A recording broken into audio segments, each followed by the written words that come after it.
Después de 24 años de ser intimidada y atormentada por mi hermana, quien ha sido una verdadera pesadilla desde que nací, finalmente encontré la manera perfecta de hacerla pagar por todo. Y cuando digo todo, me refiero a cada burla, cada golpe, cada vez que me hizo llorar frente a mis compañeros de escuela, cada ocasión en que arruinó algo importante para mí solo porque podía hacerlo. Me llamo Elena y tengo 29 años. Mi hermana Natalia tiene 32, y desde el día en que nací, decidió que yo era su enemiga personal. No estoy exagerando. Mamá me contó que cuando me trajeron del hospital, Natalia de 3 años intentó empujarme de la cuna. Mis padres lo tomaron como celos normales de hermana mayor. No lo era. Crecí en una familia de clase media en Buenos Aires. Papá, Rodrigo, trabajaba como contador en una firma mediana. Mamá, Lucía, era profesora de literatura en una escuela secundaria. Vivíamos en un departamento de 3 habitaciones en Caballito. No éramos ricos, pero tampoco nos faltaba nada, excepto paz. Porque Natalia se encargaba de que yo nunca la tuviera. Cuando tenía 5 años, Natalia me cortó el cabello mientras dormía. Mamá lloró al verme, pero Natalia simplemente sonrió y dijo que yo le había pedido que lo hiciera. Tenía 8 años y ya era una mentirosa experta. Mis padres la castigaron mandándola a su cuarto por una hora, mientras yo pasé semanas con un corte horrible que me hacía llorar cada vez que me miraba al espejo. A los 7 años, yo había ganado un concurso de dibujo en la escuela. Mi obra iba a ser exhibida en el municipio. La noche anterior, encontré mi dibujo roto en pedazos dentro de mi mochila. Natalia dijo que probablemente se había dañado durante el recreo. Yo sabía la verdad. Mis padres también, pero fingieron creerle porque era más fácil que enfrentar que su hija mayor era cruel. Así fue toda mi infancia. Natalia destruía mis cosas, me golpeaba cuando nadie miraba. Decía a mis amigas secretos inventados para que dejaran de hablarme. Una vez convenció a toda mi clase de 6º grado de que yo había robado dinero de la cooperadora. Pasé semanas siendo la paria de la escuela hasta que encontraron el dinero en el casillero de otro niño. Mis padres vivían en negación. Cada vez que yo me quejaba, decían que Natalia solo estaba jugando, que las hermanas pelean, que yo era muy sensible. Mamá especialmente la defendía. Natalia era su primera hija, la que la había convertido en madre. Yo era solo la segunda, la que había llegado cuando ella ya sabía cómo hacer las cosas. En la secundaria, las cosas empeoraron. Natalia empezó a sabotear mis relaciones. Le dijo a mi primer novio, Martín, que yo estaba saliendo con otros chicos. Él me dejó sin siquiera preguntarme si era verdad. Cuando intenté explicarle, ya estaba saliendo con una amiga de Natalia. Descubrí después que ella lo había planeado todo. A los 15 años, yo me había vuelto invisible en mi propia familia. Natalia era la estrella.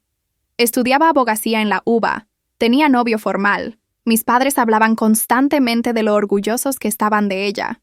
Yo era solo Elena, la callada, la que no causaba problemas porque había aprendido que quejarse solo empeoraba las cosas. La traición familiar más grande llegó cuando cumplí 18 años. Yo había ahorrado durante 2 años trabajando los fines de semana en una librería. Quería comprarme una computadora para estudiar diseño gráfico. Tenía 30,000 pesos guardados en una caja en mi habitación. Un día llegué del colegio y el dinero había desaparecido. Natalia estaba en casa, visitando a mis padres. Cuando pregunté por el dinero, ella dijo que probablemente lo había perdido, que era descuidada. Papá me preguntó si estaba segura de haberlo guardado ahí. La implicación era clara. Tal vez yo había olvidado dónde lo puse. Tal vez nunca existió ese dinero. 2 semanas después, Natalia llegó a la casa con un bolso nuevo que costaba exactamente 30,000 pesos. Cuando le pregunté directamente si había tomado mi dinero, ella me miró con esos ojos fríos que conocía tan bien y dijo, «Demuéstralo». Mamá intervino diciendo que no podía acusar a mi hermana sin pruebas, que Natalia había ahorrado ese dinero de su trabajo como pasante en un estudio jurídico. Yo sabía que mentía.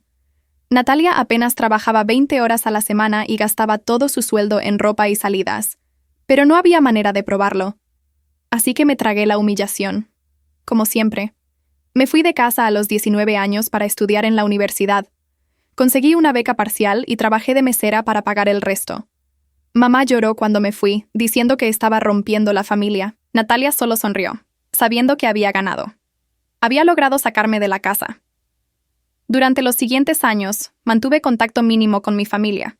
Llamaba a mamá cada 15 días. Iba a almorzar una vez al mes. Natalia siempre estaba ahí, siempre lista con algún comentario hiriente disfrazado de broma. «Elena está tan flaca. ¿Estás comiendo bien? Pobrecita, debe ser difícil vivir sola sin dinero. Mis padres reían incómodos, pero nunca la corregían. Me gradué de diseñadora gráfica a los 23 años. Conseguí un trabajo en una agencia pequeña, nada espectacular, pero era mío. Empecé a construir mi vida, lentamente, lejos de Natalia y su veneno. Pensé que finalmente había escapado de ella, pero Natalia es como una plaga. Siempre encuentra la manera de infiltrarse. Cuando cumplí 25 años, yo tenía novio. Fernando era ingeniero, amable, me trataba bien. Lo llevé a conocer a mi familia una tarde de domingo. Natalia lo devoró con los ojos desde el momento en que entró por la puerta. Durante el almuerzo, ella monopolizó la conversación, haciéndole preguntas a Fernando, riendo de sus chistes, tocándole el brazo cada vez que hablaba. Yo la conocía demasiado bien. Estaba casando. Y Fernando, como todos los hombres que conocían a Natalia, quedó hipnotizado por ella. Era hermosa. Eso no lo podía negar. Alta, cabello negro largo, ojos verdes. Sabía cómo usar su apariencia como arma. 2 meses después, Fernando me dejó. Dijo que nos habíamos distanciado, que las cosas no funcionaban. Una semana después, mamá mencionó casualmente en una llamada que Natalia había empezado a salir con alguien nuevo. Un ingeniero muy agradable que había conocido en una reunión familiar. Mi estómago se contrajo. Ni siquiera tuve que preguntar. Cuando confronté a Natalia, ella se hizo la sorprendida. ¿Fernando? Ay, Elena. No sabía que todavía sentías algo por él. Me dijo que ustedes habían terminado hace semanas. Igual, no duramos mucho juntos. No era mi tipo. La mentira era obvia. Ella lo había seducido solo para quitármelo, y luego lo había descartado cuando se aburrió. Esa fue la gota que derramó el vaso. No porque me importara Fernando, quien claramente no valía la pena si había caído tan fácilmente, sino porque confirmó lo que siempre supe. Natalia era una narcisista que disfrutaba destruyendo todo lo que yo quería o amaba, sin otro motivo que su propio placer. Pero yo ya no era la niña asustada que lloraba en su habitación. Tenía 27 años, un trabajo estable, y había aprendido mucho sobre la vida. Más importante aún, había aprendido sobre venganza. La venganza paciente, la que se planea cuidadosamente, la que espera el momento perfecto para golpear donde más duele. Y ese momento llegó hace 6 meses, cuando mamá me llamó emocionada para contarme que Natalia se había comprometido. Con Esteban, un abogado exitoso de buena familia, 8 años mayor que ella. La boda sería en 6 meses, una ceremonia grande en un salón elegante de Palermo. Mamá no paraba de hablar de lo perfecto que era todo, de lo hermosa que se vería Natalia, de cómo finalmente tendría la vida que merecía. Yo felicité a mamá y colgué el teléfono. Y entonces sonreí, porque finalmente, después de 24 años de abuso, humillación y traición familiar, Natalia me había dado el arma perfecta para destruirla. Esteban Villalobos no era un hombre cualquiera. Venía de una familia tradicional porteña con dinero viejo. Su padre era juez federal, su madre presidenta de una fundación benéfica reconocida. Esteban mismo era socio en uno de los estudios jurídicos más prestigiosos de Buenos Aires, especializado en derecho corporativo. Tenía reputación impecable, contactos importantes, y una imagen pública cuidadosamente cultivada de hombre íntegro y respetable. Para Natalia, era el premio máximo, no solo por su dinero, que era considerable, sino por lo que él representaba: estatus, poder, entrada a círculos sociales que ella siempre había ambicionado. Vi las fotos del compromiso en las redes sociales de mamá. Natalia radiante con un anillo de diamantes enorme, Esteban sonriente a su lado, luciendo exactamente como el caballero distinguido que era. Lo que Natalia no sabía era que yo conocía a Esteban, bastante bien de hecho, 4 años atrás. Cuando yo tenía 25 y trabajaba en mi primer trabajo real como diseñadora, la agencia había conseguido un contrato con el estudio jurídico donde Esteban era asociado senior. Necesitaban rediseñar su imagen corporativa, actualizar su sitio web, crear nuevos materiales de marketing. Yo era parte del equipo asignado al proyecto. Trabajamos juntos durante 3 meses. Esteban era profesional, educado, exigente, pero justo. También estaba casado. Con Patricia, una psicóloga con quien llevaba 6 años de matrimonio. Vi fotos de ella en su oficina. Una mujer bonita, sonrisa dulce, cabello castaño corto. En las fotos se veían felices. Lo que descubrí durante esos 3 meses fue algo que Esteban guardaba muy bien oculto. El estudio jurídico manejaba varios casos de alto perfil, algunos bastante turbios. Esteban era brillante encontrando maneras legales de hacer cosas que moralmente eran cuestionables. Ayudaba a empresas a evadir impuestos usando vacíos legales, Representaba a clientes que todos sabían eran corruptos, pero nunca podían probar nada. Yo no era la única diseñadora en ese proyecto. Había un chico, Tomás, que manejaba el desarrollo web. Tomás era un genio con las computadoras. También era mi amigo desde la universidad, y tenía poca paciencia para las injusticias. Cuando vio algunos de los documentos que Esteban dejaba abiertos en su computadora durante nuestras reuniones, comenzó a tomar notas. No fue espionaje corporativo, no éramos tan dramáticos, pero Tomás tenía memoria fotográfica y curiosidad natural. Notó inconsistencias, números que no cuadraban, empresas fantasma que aparecían repetidamente en diferentes casos. Me lo mencionó un día durante un café, más como una curiosidad que otra cosa. Cuando el proyecto terminó, seguí mi camino. Pero Tomás, siendo Tomás, no pudo dejarlo ir. Siguió investigando por su cuenta, como hobby. Encontró conexiones interesantes, patrones en los casos que Esteban manejaba. Nada ilegal técnicamente, pero definitivamente en una zona gris moral. El tipo de cosas que arruinarían una reputación si salieran a la luz pública. Tomás me mostró su investigación un año después, riéndose de lo absurdo que era que gastara su tiempo libre investigando abogados corruptos. Yo miré los archivos, los guardé en mi mente y seguí con mi vida. No tenía ningún uso para esa información. No entonces. Pero ahora, 4 años después, cuando mamá me contó que Natalia se casaría con Esteban Villalobos, recordé perfectamente esos archivos y llamé a Tomás. ¿Todavía tienes aquella investigación sobre Villalobos?, le pregunté sin preámbulos. Por supuesto, respondió Tomás. La actualizo cada tanto. Se ha vuelto más interesante con los años. ¿Por qué lo preguntas? Mi hermana se va a casar con él. Hubo una pausa. Tomás conocía mi historia con Natalia. Le había contado durante incontables cafés mientras estudiábamos, durante las noches que pasé en su departamento llorando después de alguna nueva crueldad de mi hermana. Dios mío, dijo finalmente. ¿Quieres decir que...? Necesito ver todo lo que tienes, lo interrumpí. Todo. Nos reunimos esa noche en su departamento. Tomás había expandido su investigación inicial considerablemente. Tenía documentos, correos electrónicos que había obtenido Dios sabe cómo, registros de transacciones bancarias, conexiones con empresas offshore. Era una telaraña compleja de comportamiento legal pero éticamente reprobable. Pero eso no era suficiente para destruir a Esteban. Hombres como él tenían abogados aún mejores que él mismo, relaciones que los protegían. Lo que yo necesitaba era algo más personal, algo que su familia conservadora nunca perdonaría. ¿Qué pasó con Patricia?, pregunté. Su primera esposa. Tomás buscó en sus archivos. Se divorciaron hace 2 años. Acuerdo confidencial. Cláusula de no divulgación. Ella recibió un pago considerable para mantener la boca cerrada. ¿Sobre qué? Esa es la pregunta del $1.000.000, dijo Tomás. Nunca pude averiguarlo. Patricia desapareció completamente después del divorcio. Cambió su número, cerró sus redes sociales, básicamente se borró del mapa. Pero yo soy diseñadora, trabajo en redes sociales. Entiendo cómo funcionan los algoritmos. Sé cómo buscar a personas que no quieren ser encontradas. Y tenía 6 meses antes de la boda de Natalia.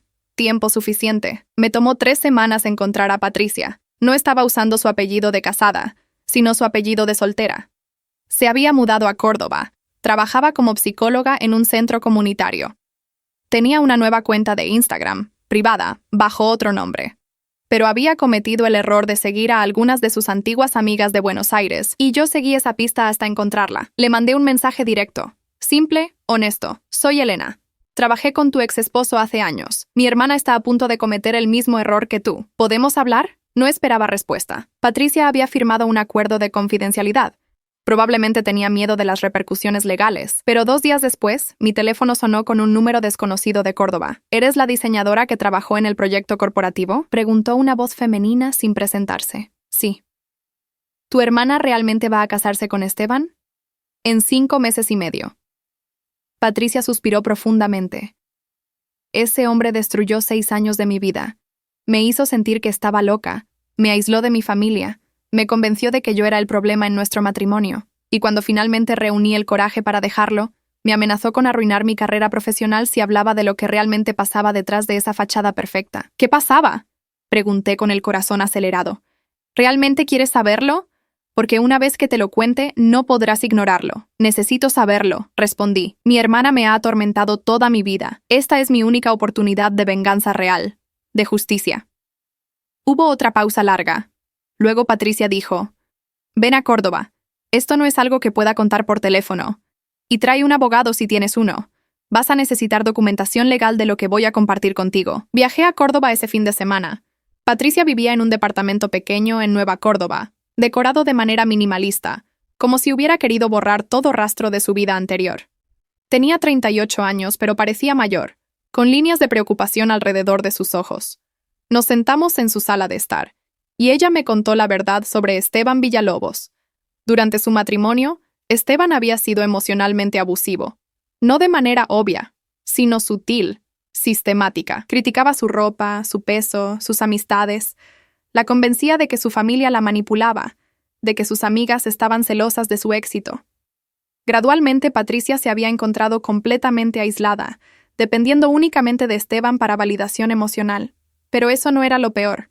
Lo peor era que Esteban tenía aventuras, muchas, con asistentes, con clientas, con mujeres que conocía en bares.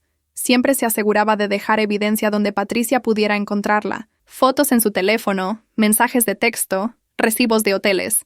Y cuando ella lo confrontaba, él negaba todo, diciéndole que estaba paranoica, celosa, que estaba inventando cosas.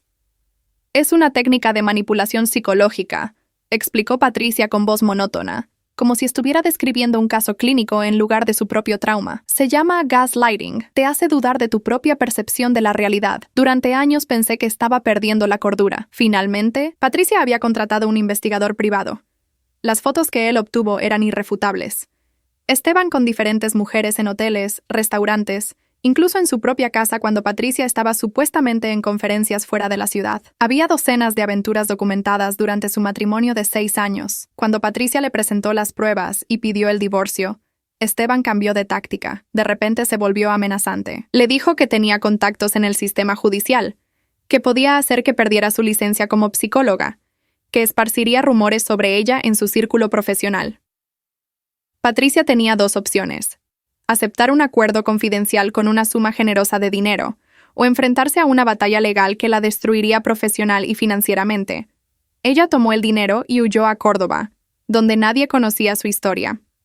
«¿Por qué me estás contando esto ahora?», pregunté. «Rompiendo el acuerdo de confidencialidad te podría costar todo ese dinero». Patricia me miró con ojos cansados, porque he estado en terapia durante 2 años tratando de recuperarme de lo que ese hombre me hizo, y la idea de que otra mujer vaya a pasar por lo mismo, especialmente alguien tan joven como tu hermana, me enferma.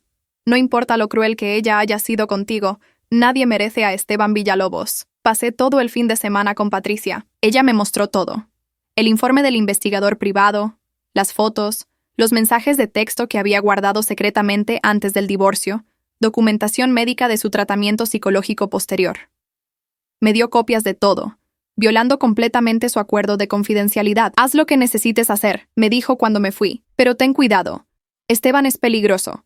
No físicamente, pero es implacable cuando alguien amenaza su imagen perfecta». Regresé a Buenos Aires con una maleta llena de evidencia. Ahora tenía las armas, pero necesitaba la estrategia correcta. No podía simplemente mostrarle las fotos a Natalia. Ella probablemente me acusaría de inventarlo todo por celos, de contratar actores para fingir las fotos. Mi familia tóxica me había enseñado bien que nunca me creerían si mi palabra iba contra la de Natalia. No, necesitaba algo más público, más irrefutable. Necesitaba que fuera imposible para Natalia negar la verdad o para mi familia ignorarla. Y sabía exactamente cuándo y cómo hacerlo. Faltaban 4 meses para la boda. Los siguientes meses fueron los más calculados de mi vida.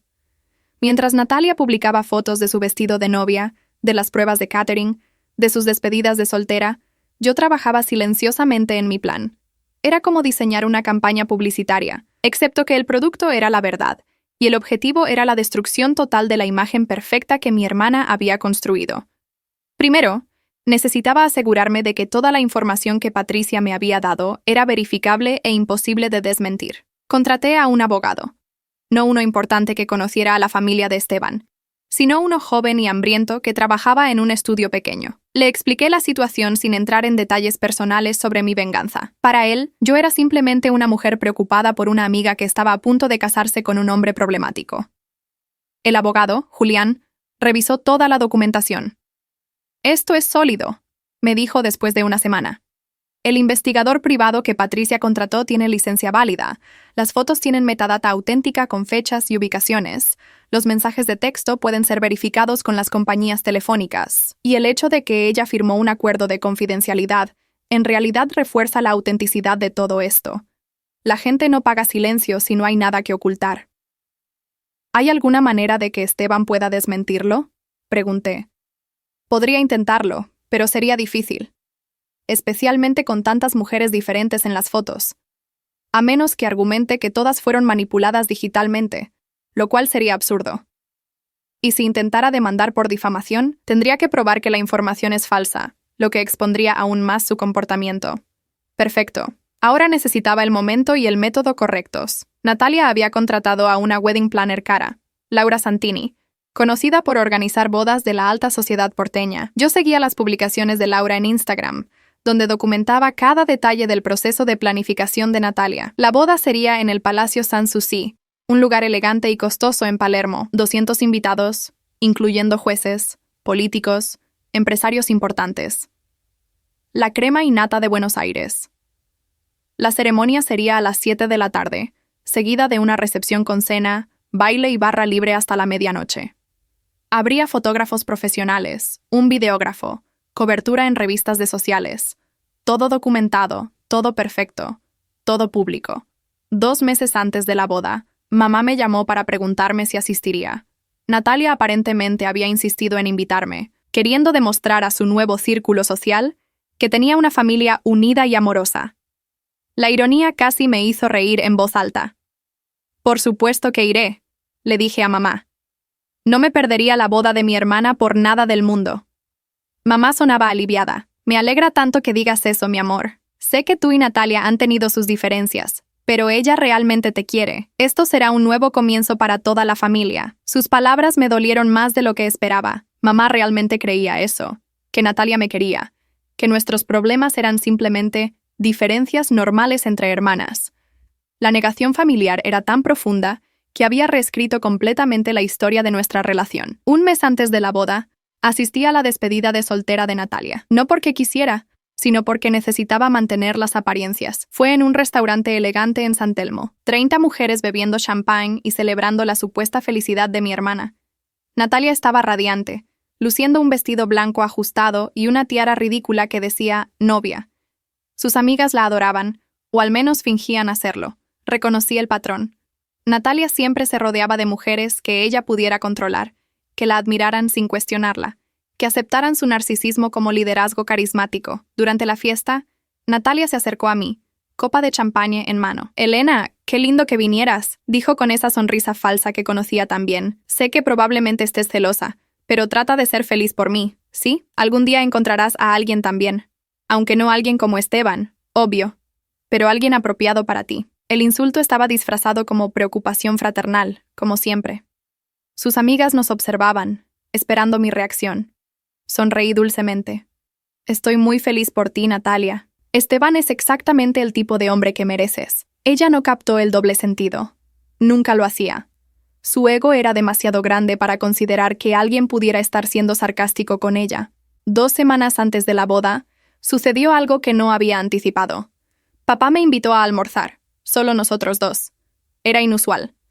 Papá raramente buscaba tiempo individual conmigo. Nos encontramos en un café cerca de su oficina.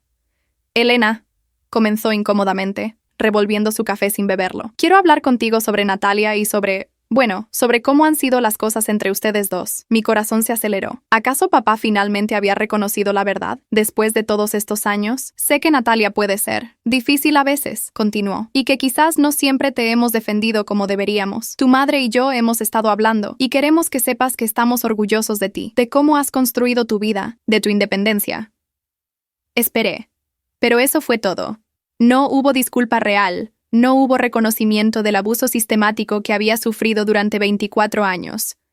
Solo un vago reconocimiento de que Natalia era difícil y que quizás no me habían defendido lo suficiente, como si el problema hubiera sido mi falta de defensa y no su activa participación en mi tormento. «¿Por qué me dices esto ahora?», pregunté. Papá suspiró. Porque tu madre tiene miedo de que hagas algo para arruinar la boda de Natalia. Dice que has estado muy callada, muy complaciente.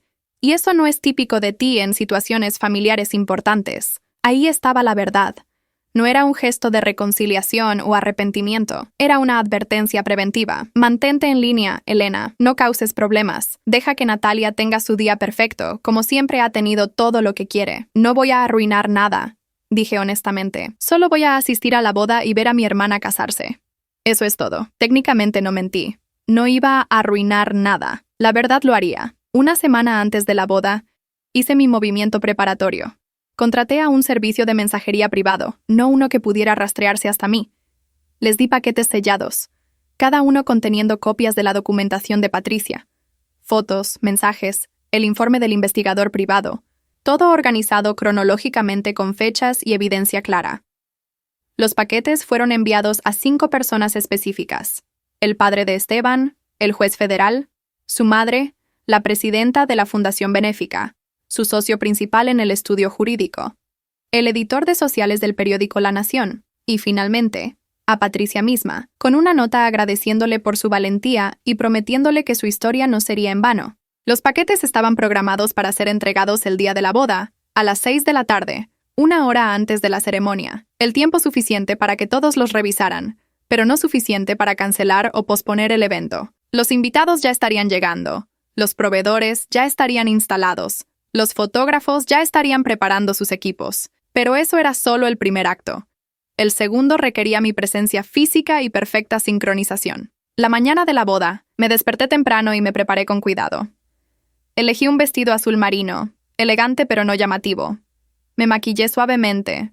Me recogí el cabello en un moño simple. Quería lucir compuesta, respetable, creíble. No como la hermana celosa y resentida que Natalia sin duda me pintaría después. Llegué al Palacio Sanssouci a las 5:30, mucho antes de que comenzaran a llegar la mayoría de los invitados. El lugar estaba hermoso, decorado con miles de rosas blancas y velas. Natalia había gastado una fortuna, o más bien, Esteban había gastado una fortuna.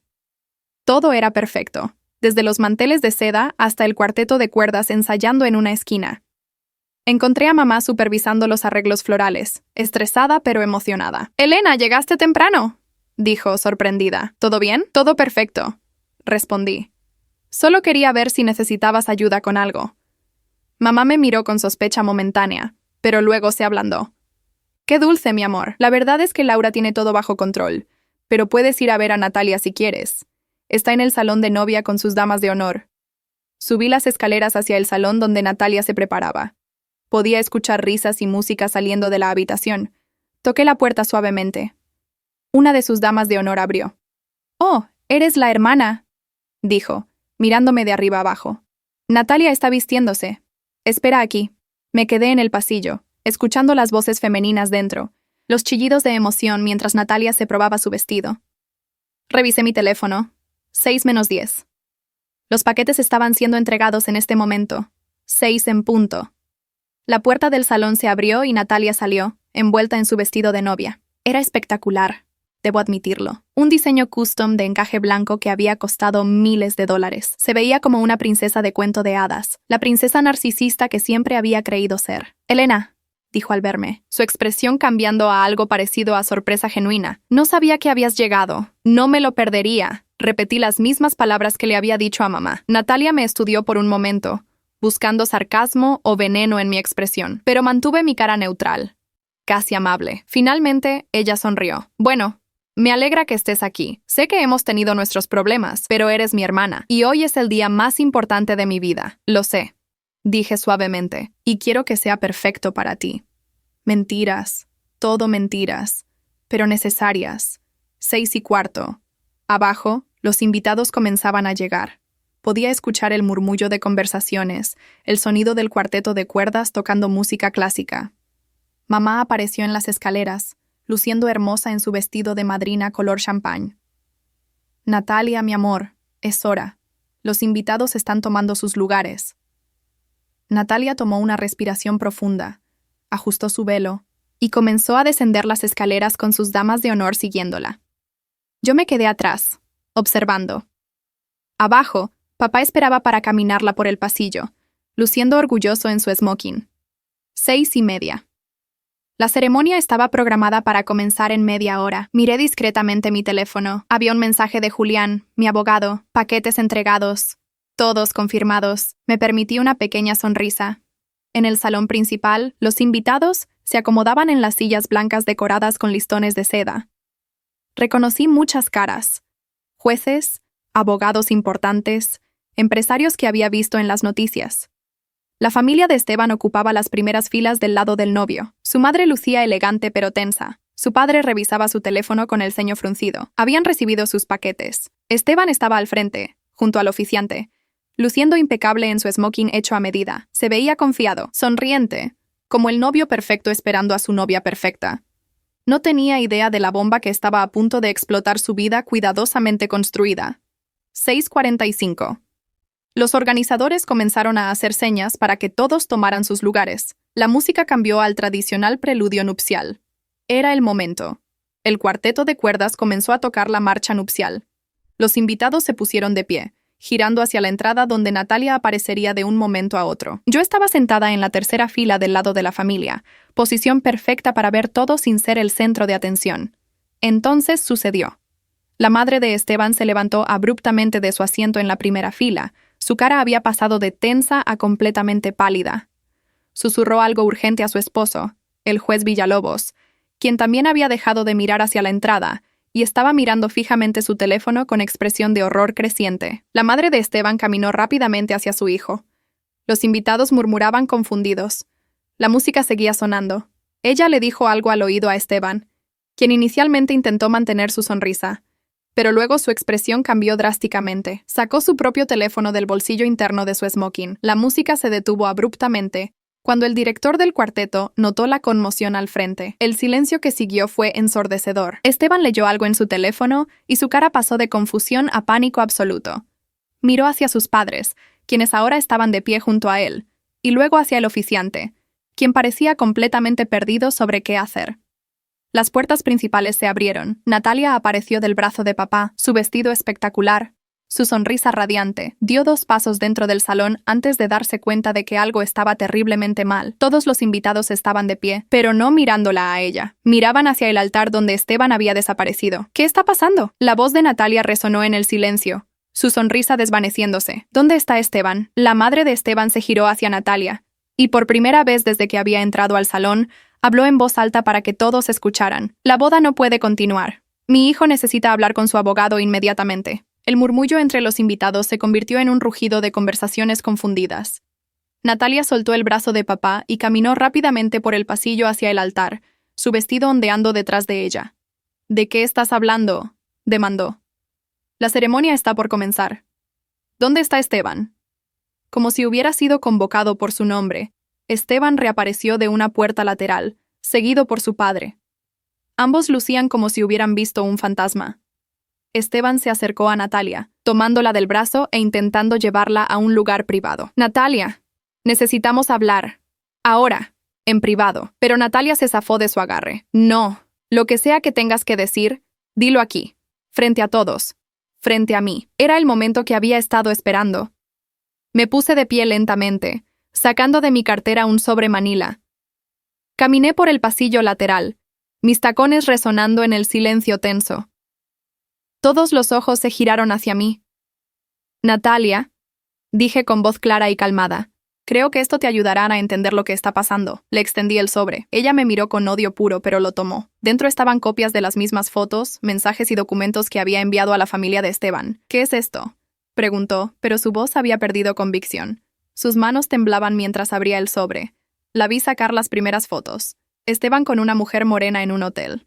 Esteban besando a una rubia en un restaurante. Esteban saliendo de un departamento con una tercera mujer. Docenas de fotos, todas con fechas de los últimos 2 años, durante su relación con Natalia. El sobre se le cayó de las manos. Las fotos se esparcieron por el suelo de mármol como naipes. Algunos invitados de las primeras filas podían ver claramente lo que mostraban. ¿Qué es esto?, repitió Natalia. Pero ahora su voz era un chillido agudo. Se giró hacia Esteban. ¿Qué es esto? Esteban intentó controlar la situación. Natalia, amor, esto es una manipulación. Alguien está tratando de sabotear nuestra boda. Son fotos falsas, Montajes digitales. Mi padre ya está llamando a nuestros abogados. ¿Montajes? Mi voz cortó su explicación. Todos me miraron. ¿Quieres decir que tu exesposa Patricia también es un montaje? ¿El acuerdo de confidencialidad que firmó después de descubrir tus aventuras también es falso? ¿El pago de $150,000 que le hiciste para que se mantuviera callada también lo es? El silencio absoluto cayó sobre el salón. La palabra exesposa resonó como un trueno. Natalia se tambaleó. Una de sus damas de honor tuvo que sostenerla. ¿Exesposa?, susurró Natalia. Esteban, dijiste que nunca habías estado casado. Natalia, puedo explicar. ¿Cuántas mentiras?, gritó Natalia, su voz quebrándose. Las lágrimas comenzaron a correr por su cara, arruinando su maquillaje perfecto. ¿Cuántas mentiras, Esteban? ¿Estuviste casado? ¿Me engañaste con todas estas mujeres? ¿Cuántas? La madre de Esteban intervino, su voz gélida. Natalia, querida, creo que deberíamos discutir esto en privado. Esta no es manera de... ¡No! Natalia se giró hacia ella con furia. No me diga cómo manejar esto. Su hijo me mintió. Me ocultó un matrimonio anterior. Me engañó durante toda nuestra relación. Se giró hacia mí, sus ojos inyectados en sangre. Tú hiciste esto. Tú arruinaste mi boda porque siempre has estado celosa de mí. Mantuve mi voz calmada, casi compasiva. No arruiné nada, Natalia. Solo te mostré la verdad sobre el hombre con quien estabas a punto de casarte. Algo que alguien debió hacer antes de que llegaras hasta aquí. ¡Mentiras!, gritó. Todos son mentiras. Elena siempre ha sido una mentirosa, una celosa, una. Las fotos tienen metadata, interrumpí suavemente. Fechas, ubicaciones. Todo verificable. El investigador privado que las tomó tiene licencia válida. Patricia, la exesposa que Esteban ocultó, está dispuesta a testificar sobre todo. Y el acuerdo de confidencialidad que firmó está registrado legalmente. Nada de esto es mentira, Natalia. Es la realidad que no querías ver. El padre de Esteban se acercó, su rostro de juez federal en modo completo. Esto es difamación. Vamos a demandar a quien sea responsable de esparcir estas calumnias sobre mi hijo. Adelante, respondí tranquilamente. Mi abogado está esperando su llamada, y estoy segura de que el periódico La Nación, que también recibió copias de toda esta documentación, estará encantado de cubrir el juicio. A menos que prefieran que esto se mantenga relativamente privado entre los 200 invitados presentes, en lugar de hacerlo público nacionalmente. La amenaza implícita era clara. El juez Villalobos palideció. Mamá finalmente reaccionó, corriendo hacia el altar. Elena, ¿qué has hecho? ¿Cómo pudiste hacer esto en la boda de tu hermana? Pero antes de que pudiera responder, una voz masculina habló desde las filas traseras. Disculpen. Un hombre mayor con traje gris se puso de pie. Reconocí su cara de las fotos en el sitio web del estudio jurídico de Esteban. Era Roberto Guzmán, el socio principal. Esteban, necesito hablar contigo. Ahora, sobre el futuro de tu posición en el estudio. Otro golpe. Esteban había recibido el paquete también, el que envié a su lugar de trabajo. Su carrera profesional estaba en peligro ahora, no solo su reputación personal. Esteban parecía un animal acorralado, mirando entre Natalia, sus padres, su jefe y los 200 invitados que ahora habían sacado sus teléfonos y estaban discretamente tomando fotos y videos de todo el drama desplegándose. Natalia intentó una última vez, su voz casi suplicante. Por favor, tenemos que hablar en privado. Esto no es lo que parece. Yo te amo. Vamos a resolverlo. Natalia lo miró con una mezcla de repulsión y devastación. Su sueño perfecto, su boda perfecta, su vida perfecta. Todo colapsando en tiempo real frente a 200 personas de la alta sociedad porteña. No, dijo finalmente, su voz quebrándose. No voy a casarme contigo. No ahora. No nunca. Se quitó el anillo de compromiso, ese diamante enorme del que tanto había presumido en redes sociales, y lo arrojó al suelo. Rebotó en el mármol con un sonido cristalino que resonó en el salón. Entonces Natalia se giró hacia mí. Y en sus ojos vi algo que nunca había visto antes, reconocimiento real de quién yo era. De lo que era capaz. Miedo. Esto es tu venganza, susurró, por todo. No, corregí suavemente. Esto es justicia. Hay una diferencia. Natalia comenzó a sollozar, su cuerpo entero temblando. Sus damas de honor la rodearon, tratando de consolarla, de llevarla fuera del salón. Pero ella se resistió, mirándome fijamente. Te odio, dijo entre lágrimas. Te he odiado desde que naciste, y ahora te odio más que nunca. Lo sé, respondí. Y por primera vez en 24 años, sus palabras crueles no me lastimaron. porque finalmente, después de toda una vida de abuso, yo tenía el poder. Y ella lo sabía. Mamá me agarró del brazo, sus uñas clavándose en mi piel. ¿Cómo pudiste? ¿Cómo pudiste destruir a tu propia hermana? Yo no la destruí, dije, mirándola directamente a los ojos. Ella se destruyó a sí misma cuando eligió casarse con un hombre sin conocerlo realmente. Yo solo aceleré lo inevitable. Sal de aquí, siseó mamá. Sal de esta boda. No eres bienvenida en esta familia. Ya lo sé, respondí. Nunca lo he sido. Caminé hacia la salida, mis pasos resonando en el silencio absoluto. 200 pares de ojos me seguían. Algunos con shock, otros con algo parecido a admiración por mi audacia.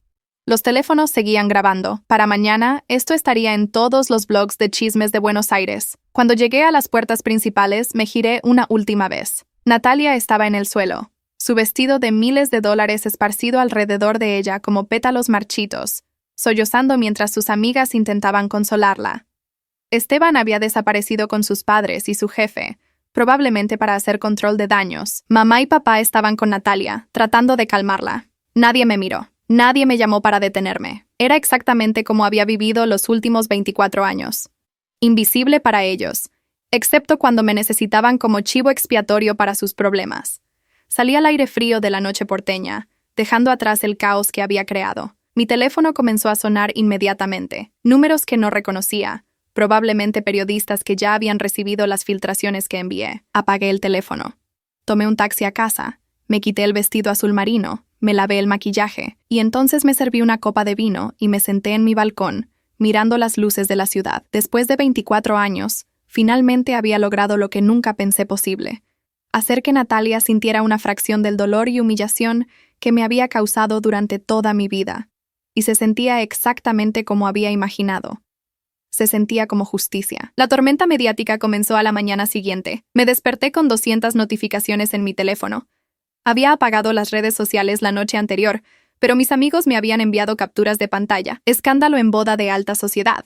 Novio infiel expuesto en el altar.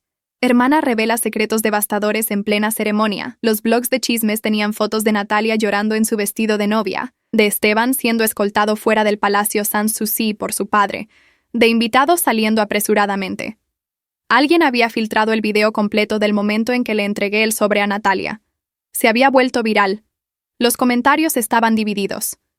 Algunos me llamaban vengativa, cruel, una hermana envidiosa que había arruinado el día más importante de Natalia. Otros me defendían, diciendo que había salvado a mi hermana de un matrimonio desastroso con un hombre horrible. La verdad era que no me importaba ninguna de las dos opiniones. Yo sabía por qué lo había hecho, y eso era suficiente. Mi teléfono sonó. Era Tomás. Dios mío, Elena, estás en todos lados. ¿Estás bien? Estoy perfecta, respondí honestamente. ¿Cómo está Patricia? Le mandé un mensaje esta mañana. Dice que está aliviada de que finalmente todo salió a la luz. Su terapeuta le dijo que esto podría ser parte de su proceso de sanación, ver que Esteban enfrenta consecuencias reales por primera vez. Me alegra escuchar eso. ¿Y tu familia? Bloquearon mi número, todos. Mamá, papá, Natalia. No que esperara algo diferente. Lo siento, Elena. No lo sientas. Esto era inevitable. Solo tomó 24 años llegar a este punto. Después de colgar con Tomás, encendí mi computadora y leí las noticias más detenidamente. El periódico La Nación había publicado un artículo extenso sobre Esteban Villalobos, exponiendo no solo sus infidelidades, sino también algunos de los casos cuestionables que había manejado en su carrera. El periodista había hecho su investigación a fondo, conectando los puntos que Tomás había identificado años atrás. El estudio jurídico de Esteban había emitido un comunicado oficial. El señor Villalobos está tomando un periodo de licencia indefinido para atender asuntos personales. El estudio mantiene su compromiso con los más altos estándares éticos y profesionales. En lenguaje corporativo, eso significaba que Esteban había sido efectivamente despedido. La fundación benéfica que presidía la madre de Esteban también había emitido un comunicado, distanciándose de recientes eventos familiares y reafirmando su compromiso con la transparencia. La alta sociedad porteña era implacable cuando uno de los suyos caía en desgracia. 3 días después de la boda cancelada, recibí una visita inesperada. Alguien tocó el timbre de mi departamento a las 9 de la mañana. Cuando abrí la puerta, papá estaba ahí, luciendo 10 años más viejo de lo que recordaba. ¿Puedo pasar?, preguntó con voz cansada. Lo dejé entrar. Se sentó en mi sofá, mirando alrededor de mi pequeño departamento como si nunca lo hubiera visto antes. Técnicamente, nunca lo había hecho. En 4 años de vivir aquí, ninguno de mi familia me había visitado. «Tu madre está destrozada», comenzó. «Natalia no ha salido de su habitación en 3 días. Apenas come, apenas habla. El vestido de novia sigue colgado en su closet. Todavía tiene puestas las etiquetas de precio. Esperé. Sabía que no había venido solo para darme actualizaciones sobre Natalia. Necesito entender por qué lo hiciste», continuó papá. ¿Fue realmente necesario humillarla así frente a todos? ¿No podías simplemente haberle mostrado las fotos en privado? ¿Lo habrías creído si lo hubiera hecho?, pregunté. ¿Alguno de ustedes me habría creído si les hubiera dicho en privado que Esteban era un mentiroso y un tramposo? ¿O habrían asumido, como siempre, que yo era la problemática, la celosa, la que inventaba cosas para lastimar a Natalia? Papá no respondió, lo cual era respuesta suficiente. Durante 24 años, continué, mi voz manteniéndose calmada, Natalia me ha atormentado. Me ha golpeado, destruido mis pertenencias, saboteado mis relaciones, robado mi dinero, arruinado mi reputación. Y cada vez que me quejaba, ustedes me decían que estaba exagerando, que Natalia solo estaba jugando, que yo era demasiado sensible.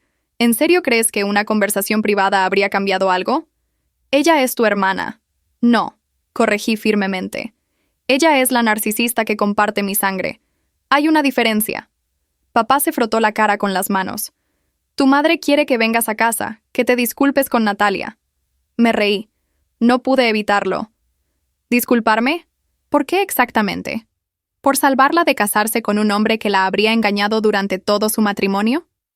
¿Por exponerla a la misma humillación que ella me causó durante toda mi vida? Porque es lo que hace la familia.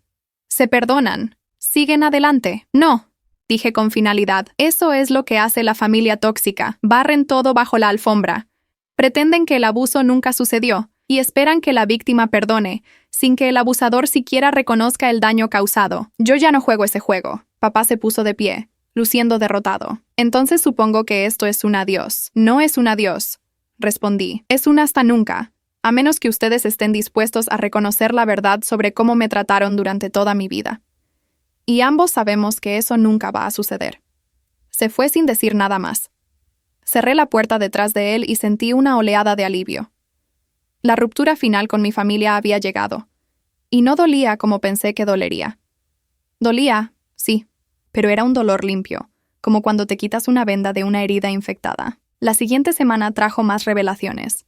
Patricia había dado una entrevista a un podcast popular sobre relaciones tóxicas y abuso emocional. No mencionó a Esteban por nombre, pero describió su matrimonio en detalle. El episodio se volvió viral, con miles de mujeres compartiendo sus propias historias de gaslighting y manipulación. Esteban intentó contraatacar, contratando un abogado para amenazar con demandas por difamación. Pero su abogado rápidamente descubrió lo que yo ya sabía. La verdad es una defensa absoluta contra la difamación. Todo lo que había expuesto era verificable y documentado. No tenía caso. Un mes después de la boda cancelada, me llegó un mensaje de LinkedIn de alguien llamado Gabriela Sosa. Hola Elena, soy la novia de Esteban Villalobos antes de Natalia. Vi lo que hiciste. Necesitamos hablar. Gabriela y yo nos encontramos en un café. Era una mujer hermosa de 30 años, arquitecta, con una historia similar a la de Patricia y Natalia. Esteban la había cortejado intensamente, prometiendo el mundo, para luego comenzar a erosionar su autoestima con críticas constantes. La había engañado múltiples veces. Cuando ella intentó dejarlo, él amenazó con arruinar su reputación profesional. Me hizo sentir que estaba loca, me contó Gabriela, que nadie más me querría, que era afortunada de que él tolerara mis defectos. Tardé 2 años de terapia después de dejarlo para darme cuenta de que todo era manipulación. Había otras. Durante las siguientes semanas, 3 mujeres más contactaron a Patricia, cada una con su propia historia de haber sido engañada, manipulada y descartada por Esteban Villalobos. Todas compartían el mismo patrón: cortejo intenso, promesas grandiosas, seguidas de abuso emocional sistemático y múltiples infidelidades. Patricia creó un grupo de apoyo privado para todas nosotras. No para venganza adicional contra Esteban. Él ya había perdido su trabajo, su reputación y cualquier respeto que hubiera tenido. Sino para sanar juntas, para entender que ninguna de nosotras había estado loca, que el problema siempre había sido él. En mi caso, también me ayudó a procesar la relación con Natalia, porque me di cuenta de que ella y Esteban eran cortados de la misma tela. Narcisistas que derivaban placer del sufrimiento de otros, que veían relaciones como juegos de poder, que nunca sentían genuino remordimiento por el daño que causaban. 2 meses después de la boda, recibí una llamada de un número desconocido. Casi no contesto, pero algo me hizo responder. Elena era la voz de Natalia, pero diferente, sin la arrogancia usual, sin el tono condescendiente. Sonaba cansada. ¿Qué quieres, Natalia? Necesito hablar contigo. En persona, por favor. Contra mi mejor juicio, accedí. Nos encontramos en el mismo café donde me había reunido con Gabriela. Natalia llegó 15 minutos tarde, algo inusual para alguien tan obsesionada con las apariencias. Lucía demacrada, había perdido peso, su cabello no tenía su brillo usual. Se sentó frente a mí sin decir nada por varios segundos. He estado en terapia.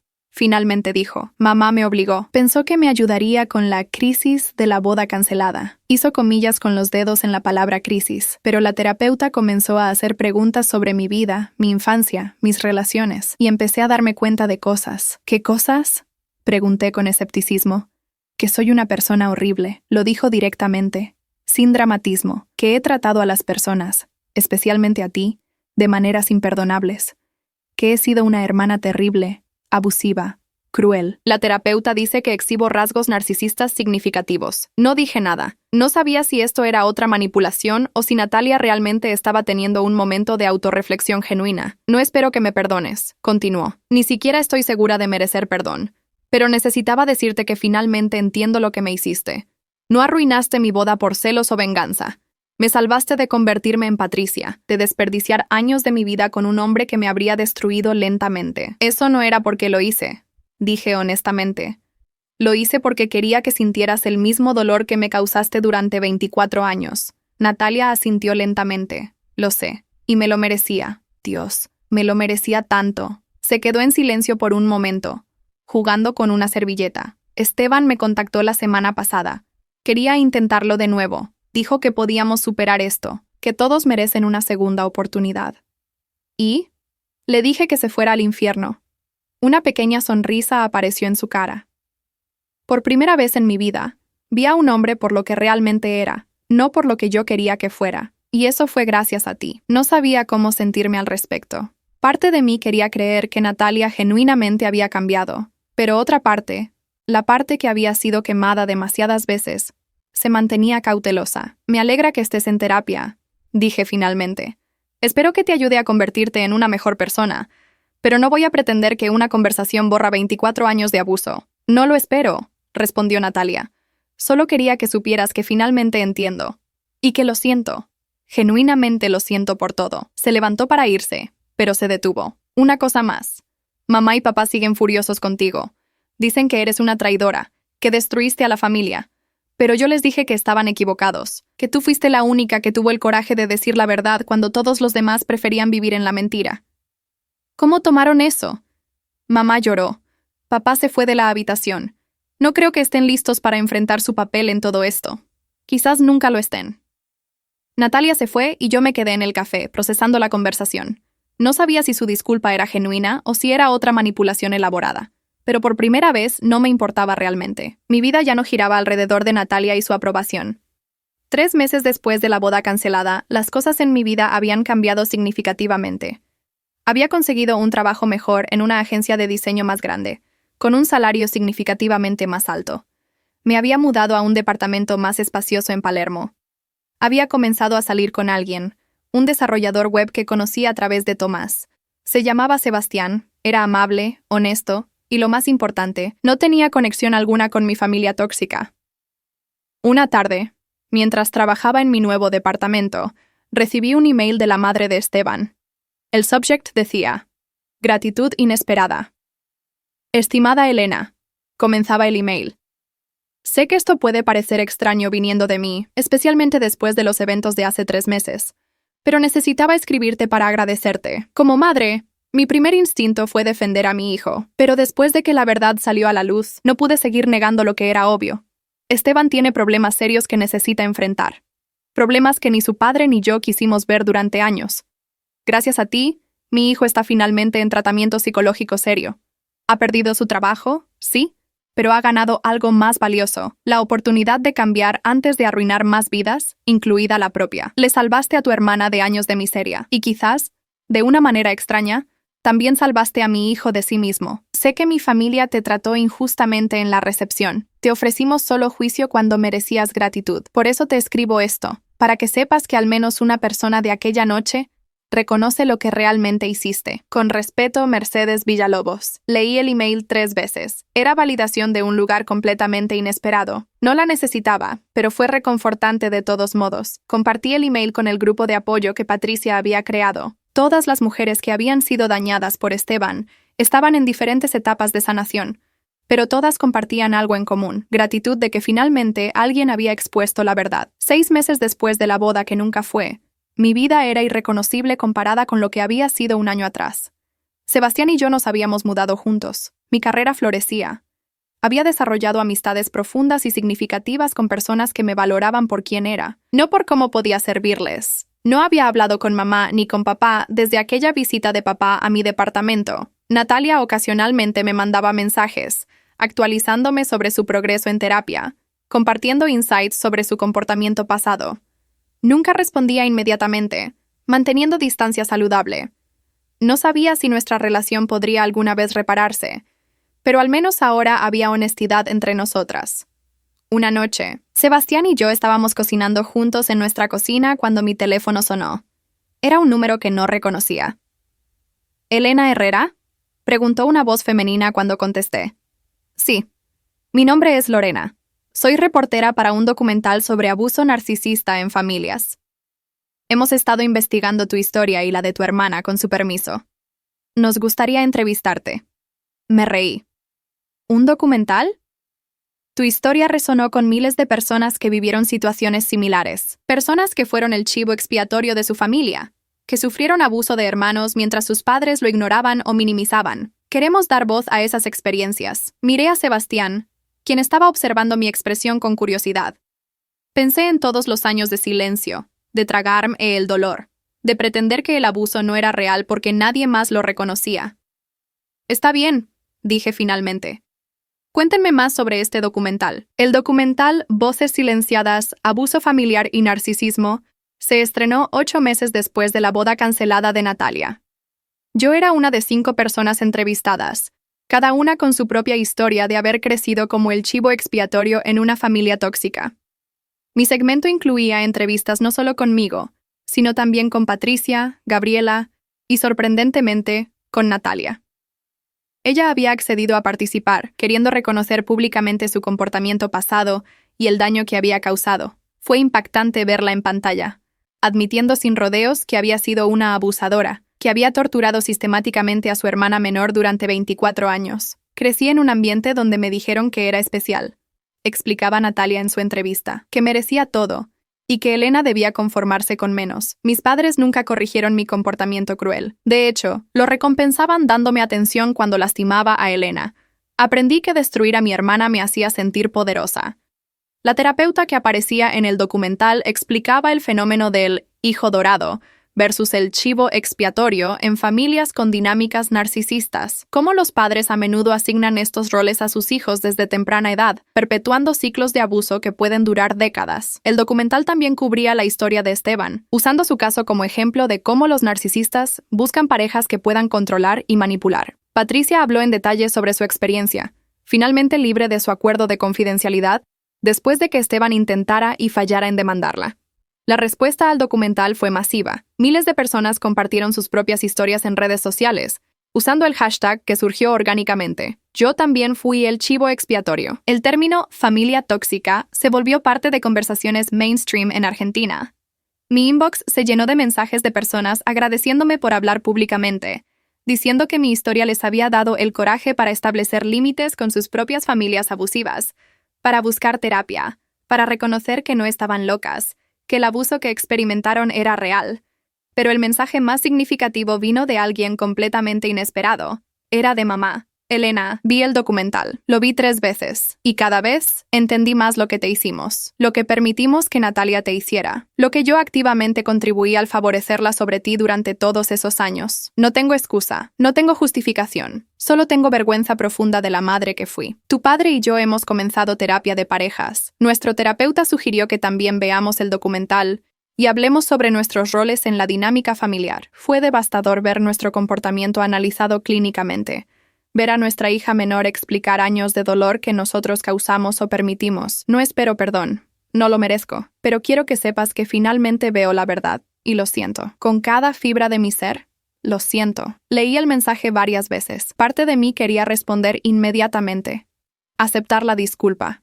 Reconstruir el puente con mi familia. Pero Sebastián, quien había leído el mensaje sobre mi hombro, me puso una mano en el brazo. No tienes que responder ahora, dijo suavemente. Tómate tu tiempo. Las disculpas son solo palabras hasta que van acompañadas de cambio real y sostenido. Tenía razón. Guardé el mensaje sin responder. 2 semanas después, recibí un paquete en mi departamento. Dentro había una caja de madera tallada hermosa. Cuando la abrí, encontré 30,000 pesos en efectivo, exactamente la cantidad que Natalia me había robado cuando tenía 18 años. Había una nota escrita a mano de papá. Elena, esto no compensa lo que perdiste. Nada puede hacer eso. Pero Natalia finalmente admitió que tomó tu dinero hace 11 años. Este es ese dinero, ajustado por inflación.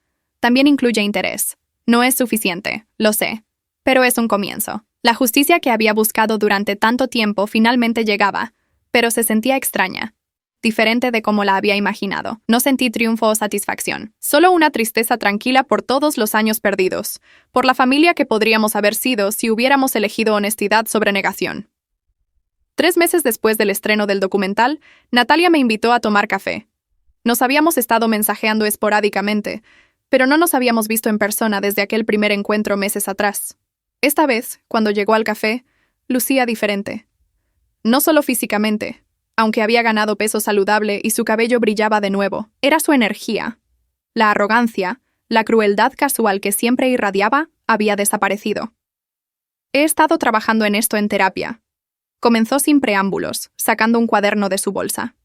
Mi terapeuta me hizo hacer una lista de cada vez que te lastimé deliberadamente, cada instancia que puedo recordar. Han sido 8 meses de sesiones semanales y todavía estoy agregando cosas que recuerdo. Abrió el cuaderno. Páginas y páginas de letra apretada, cronológicamente organizadas, describiendo incidentes desde mi nacimiento hasta la boda cancelada. Algunos los recordaba vívidamente, otros los había bloqueado de mi memoria.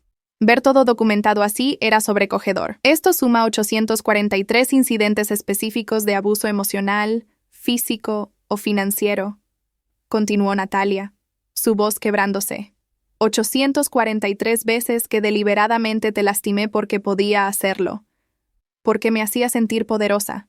Porque nadie me detenía. Cerró el cuaderno. No puedo devolverte tu infancia.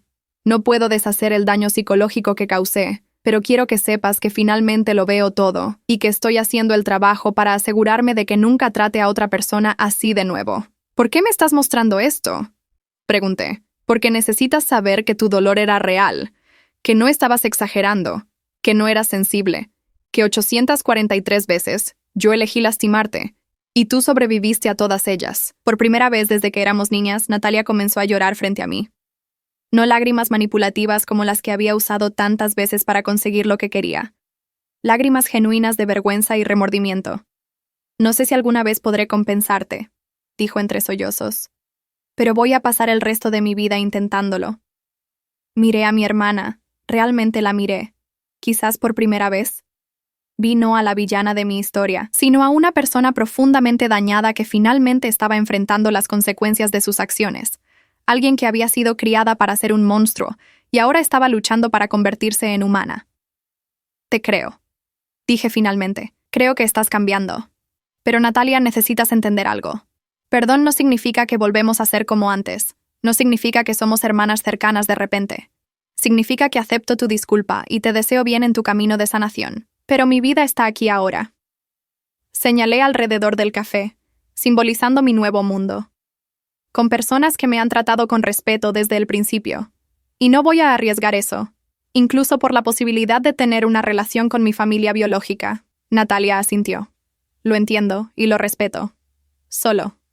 ¿Puedo pedirte un favor? ¿Qué? Cuando tengas hijos algún día, no los trates como mamá y papá nos trataron a nosotras. Rómpele el ciclo. Demuestra que es posible criar hermanos que realmente se amen. La promesa era fácil de hacer. Lo haré. 6 meses después, Un año completo desde la boda cancelada, organicé una pequeña reunión en mi departamento. Invité a Patricia, Gabriela y las otras 3 mujeres que habían compartido sus historias sobre Esteban. También invité a algunas de las personas que me habían contactado después del documental, mujeres que habían sido chivos expiatorios en sus propias familias. Llamamos a la reunión Celebración de Supervivencia. No era un grupo de apoyo formal ni nada tan estructurado. Solo un grupo de mujeres que habían sobrevivido narcisistas y familias tóxicas, celebrando su sanación y su libertad. Sebastián preparó comida. Tomás vino con su nueva novia. Incluso Julián, mi abogado, apareció con una botella de vino caro.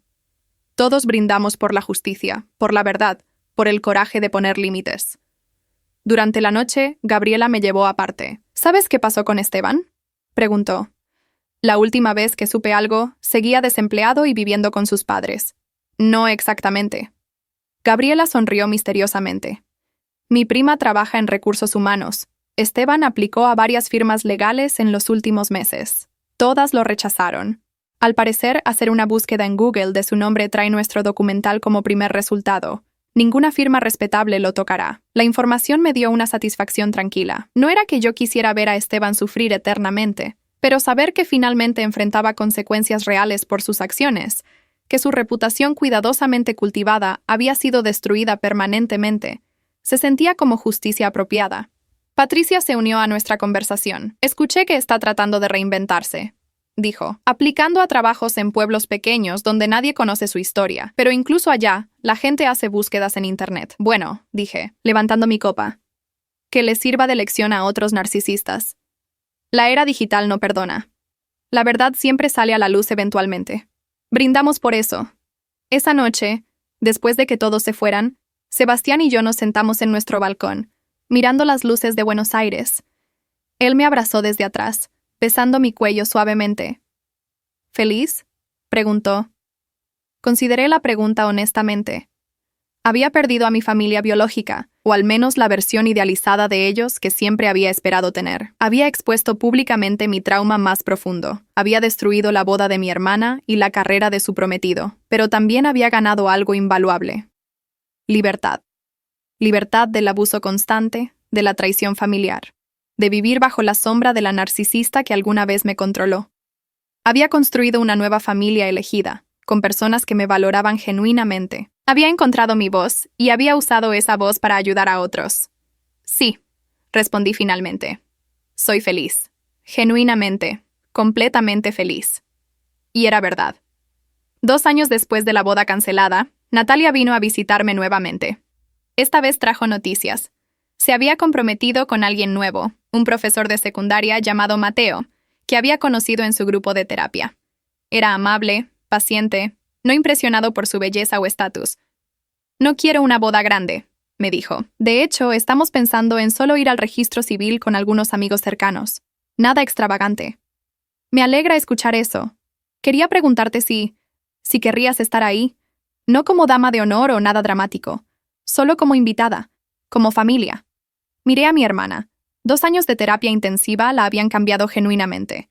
No era perfecta, probablemente nunca lo sería, pero era honesta ahora, consciente de sus defectos, trabajando activamente para ser mejor. Lo pensaré, dije honestamente. Cuando llegó el momento, 3 meses después, decidí asistir. Era una ceremonia pequeña en un registro civil de Belgrano. Solo 20 personas. Mamá y papá estaban ahí, luciendo mayores pero más suaves de alguna manera. Me saludaron con abrazos incómodos y ojos húmedos. Gracias por venir, susurró mamá. Significa más de lo que puedes imaginar. La ceremonia fue simple y dulce. Natalia lucía feliz de una manera que nunca había visto antes. No la felicidad performativa que había exhibido con Esteban, sino algo genuino y tranquilo. Mateo la miraba como si fuera preciosa, pero también humana, con defectos y todo. Durante la pequeña recepción en un restaurante cercano, Natalia me buscó. Sé que todavía hay mucho camino por recorrer, dijo, pero me alegra que estés aquí. Me alegra que hayas sobrevivido a mí. Yo también, respondí honestamente. No éramos hermanas cercanas. Probablemente nunca lo seríamos.